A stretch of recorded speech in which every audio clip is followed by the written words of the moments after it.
allow pride or ego. Ask me for my number, I'm gonna give it to him.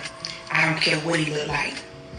And if I don't like him, I'm gonna throw an extra razzle dazzle in there and be like, yeah, make sure you text me right now or in the next 5 minutes, boo. Don't play with me. Y'all act like the block button don't exist. Do y'all know there are men out here unaliving women because they don't want to? I hear the sister's point, but I think she's overdoing it. I think you lot are overdoing it, man. How much man's out there trying to murk gal for not giving a number? I don't know, man. I don't know. Like, I understand what you're saying. I just feel like the way it's making men look is crazy, and I think it's very unfair. I think this is just adding to this whole negative propaganda PR campaign to create enmity between man and woman.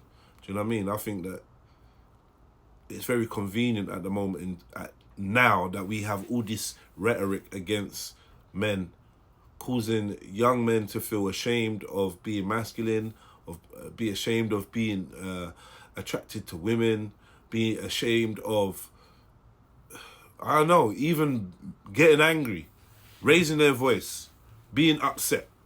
You're trying to subdue and feminize men to a level where they can't express themselves, and because you've deemed it to be toxic or inappropriate or intimidating or aggressive, even if it isn't to them, even if that is not what they're doing, your perception seems to take precedence. So now we're teaching the young girls, just give up your number because a man will murk you if you don't give me your number. So just give up your number. And I'm like, I don't know, man. I just feel like men are getting that hard deal, they're just getting a lot of bad PR, you know. But I predicted it, you know. I said from a few years ago that this is going to be the rise of the negative propaganda against men, especially black men, because the reason why I say especially black men is black men, in a way, they kind of have the best PR in the world.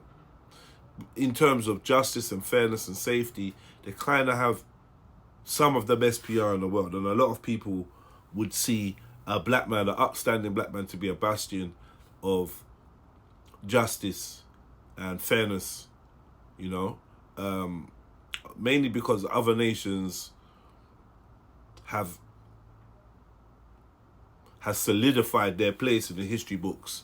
Do you know what I mean? With certain actions that they've taken or whatever from around the world, all groups of people.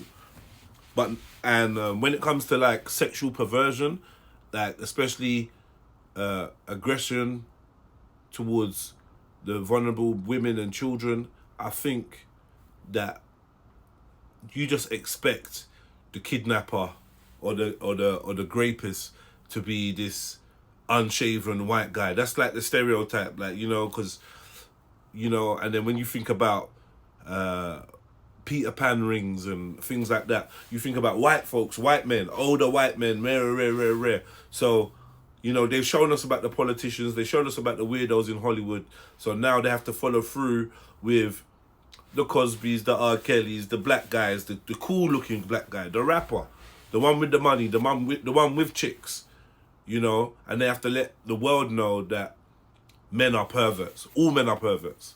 Yeah, all men are not to be trusted. All men will take advantage when they get power, and that's helping the women to further disassociate and further not have trust in masculinity or in men.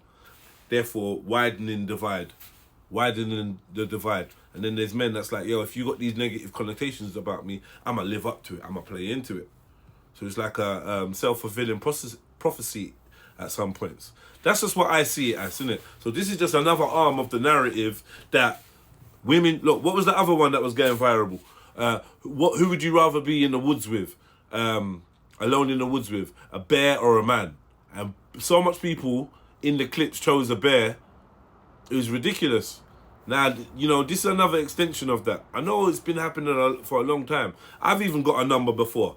And I'm thinking, right, you just give me a wrong number. I get all of that. But the main thing is, if I ask you for your number, you don't want to give me your number. Majority of men are like, all right, cool, safe.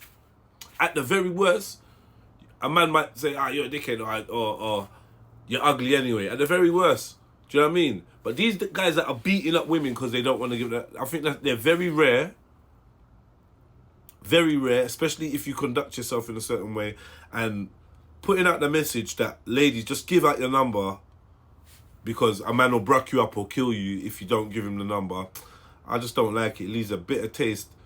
It leaves a bitter taste. So yeah, I'm gonna play more anyway, and then we move on. Let me know what you think in the comments, though. Women, is it really that deep? Am I out of touch? Is it really that deep where it's like, if a man asks you a number, just give it? Am I that out of touch? Is it really that bad? I reckon that women I know would say that they'd gauge it on the individual, and if a certain man did seem to be certain level of crazy, they might pretend or whatever. I don't know. Let me know. Give their number up to these men? Baby, I don't care what you look like, how aggressive you came at me. You about to get this number. I was at the gas station, and tall dude with dreads walked up to me and said, "Let me get your number." Is this psychological or what? She's there with her blonde hair, and she's talking about tall dude with dreads. What did the dreads have to do with anything? Was the dreads related? Was that making him more scary or what? Tall dude with dreads. I don't know. Not asking me, can he get my number? No, baby, he demanded it in a nice way. And even though he wasn't my type, I still gave him my number and smiled and said, "Make sure you text me in the next 5 minutes. Don't play with me." And he walked off smiling. Okay, not angry, not triggered, not disrespected. He walked away from me smiling. Women, come on, this is chess. When I'm in the presence of a man, I'm going to give him the ultimate respect, regardless if I'm attracted to him or not. Yeah, I agree. However, you're still painting it that this is because men are so volatile. I would say, like, just be respectful. You know, decline things respectfully. If you're not interested, just be respectful. But forthright. You don't have to be some shrinking flower or whatever, but just be respectful and be wary, because they are crazy guys out there. They are crazy guys out there. And I don't want you fighting a man. Why would you want to be disrespectful anyway? I love my life. I love my future. I love my purpose. And I'm not going to allow pride or ego to get the best of me in that moment. I'm not. Well, big up the sister. Tell me what you think. Tell me how you feel about that. Is she right? Is she wrong? You somewhere in the middle? Yeah, man, big up yourself. Jedi Online, as always. Hit me up. Sklackle.